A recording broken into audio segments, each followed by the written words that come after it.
안녕하세요. 형광펜 성경과 함께하는 성경 공부. 오늘은 시편 75편 아삽의 영장으로 알다스햇에 맞춘 노래입니다. 알다스햇은 멸망하지 않는, 멸망시키지 마소서, 그런 뜻이에요.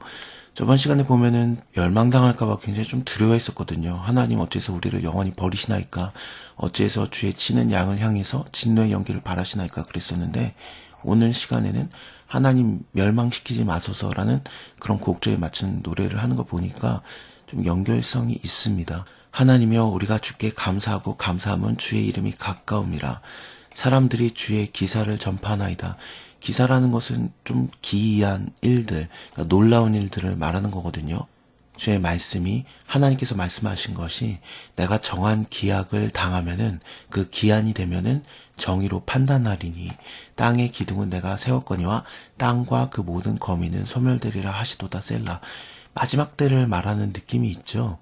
좀 그런 게 더 나와요. 여기 보시면은 하나님께서 진노를 쏟아내는 것 같은 그런 얘기도 나오거든요. 그러면은 마지막 때라고 하면은 그것이 어떻게 멸망치 않느니 되는가? 하나님 믿음을 멸망치 않는 거고요. 하나님 믿지 않으면 멸망당하는 거지 않습니까? 그런 걸 따지면은 4절부터 나오는 얘기들을 보면은 좀 악인에 대한 그런 멸망만 집중이 돼 있습니다. 내가 오만한 자더러 오만히 행치 말라 하며 행악자더러 뿔을 들지 말라 하였노니, 뿔을 들다라는 것은 좀 힘의 상징이기도 하고 권력의 상징이기도 한데, 권세를 마음대로 사용하다, 그런 뜻으로 보면 될 것 같습니다. 뿔이라는 것은 결국에는 그 힘을 얘기하는 거거든요. 너의 뿔을 높이 들지 말아라. 교만한 목으로 말하지 말지어다. 대저 높이는 일이 동에서나 서에서 말미암지 아니하며 남에서도 말미암지 아니하고, 동이나 서, 남은 있는데 북이 없네요. 무슨 의미가 있는가? 이걸로 갖다가 여러 가지로 해석을 해요. 분명히 이런 뭐 멸망당한다 뭐 그런 식의 얘기를 하는 거 보면은 이 아삽의 시, 그 다윗 시대에 있었던 아삽의 시가 되는 게 아니라 아삽의 자손들이 이 시편을 관리를 했다라고 보면서 시대가 바뀌게 되거든요. 그러면은 이게 언제냐, 이렇게 느부갓네살 왕이 쳐들어왔을 때냐, 아니면 아수르 제국이 쳐들어왔을 때냐. 북쪽만 남게 되면은 아수르 제국이라고 볼 수도 있습니다. 북쪽만 남겨둔 것은 그렇게 좀 특별하게 한 나라를 지정해서 말하는 걸 수도 있겠습니다만, 근데 굳이 뭐 동서남북 다 얘기해야 되는 건 아니잖아요. 사방을 표시하는 걸로 그냥 동서 그리고 남 이 정도만 해도 충분하기 때문에 그냥 이렇게만 표현을 했다라는 의견도 있습니다. 오직 재판장이신 하나님이 이를 낮추시고 저를 높이시느니라. 여호와의 손에 잔이 있다. 술거품이 일어나도다 그러는데, 그 속에 섞이는 것이 가득한 그 잔을 하나님께서 쏟아냈다.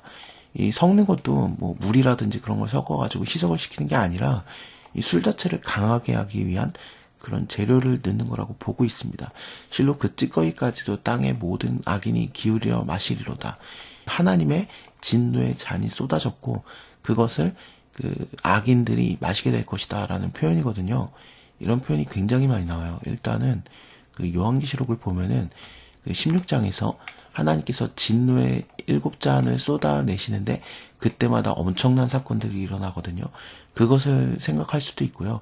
아니면 구약 자체 내에서 스바냐서 3장 8절을 보면은 나 여호와가 말하노라. 그러므로 내가 일어나 벌할 때까지 너희는 나를 기다려라. 내가 뜻을 정하고 나의 분함과 모든 진노를 쏟으려고 라고 돼 있지 않습니까?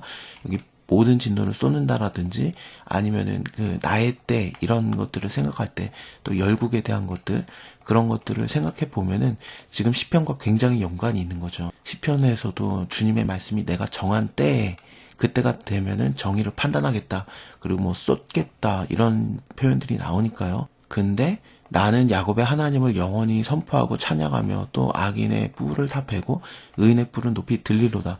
그래서 자기는 심판과 상관이 없다, 그런 얘기를 하고 있잖아요. 어떻게 이게 가능한가라는 거죠.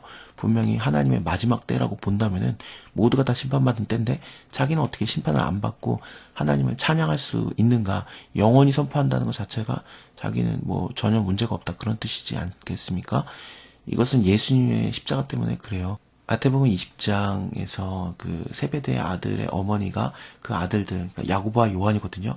얘네를 데리고 와서 하나를 주의 좌편에 하나를 주의 우편에 앉게 하소서 그랬더니 예수님은 너가 뭘 구하는지 알지 못하는구나.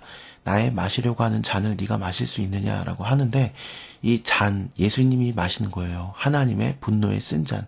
그것을 예수님이 십자가에서 마시는 겁니다. 그러니까 십자가 바로 지시기 전에 겟세마네 동산에서 기도하실 때 이 잔을 나에게서 옮기소서라는 얘기를 하지 않습니까? 하지만 내 뜻대로 마시고 아버지의 뜻대로 하소서 그러거든요. 아버지의 뜻, 하나님의 그 진노, 그 쓴 잔을 예수님께서 십자가에서 이미 다 마신 거예요. 그리고 다 쏟아진 겁니다. 그렇기 때문에 예수 믿으면은 하나님의 진노가 우리에게 부어지는 게 아닙니다. 예수 믿지 않는 자에게 하나님의 진노가 쏟아지는 거고 결국에는 멸망을 당하게 되는 거죠. 그렇기 때문에 야곱의 하나님을 영원히 선포하며 찬양하며 예수님 때문에 이게 가능해지는 거예요. 또 악인의 뿔을 다 베고 의인의 뿔은 높이 들리로다. 자, 오늘 여기까지 보고요. 다음에 76편 계속 이어서 보겠습니다. 감사합니다. 다음에 뵐게요.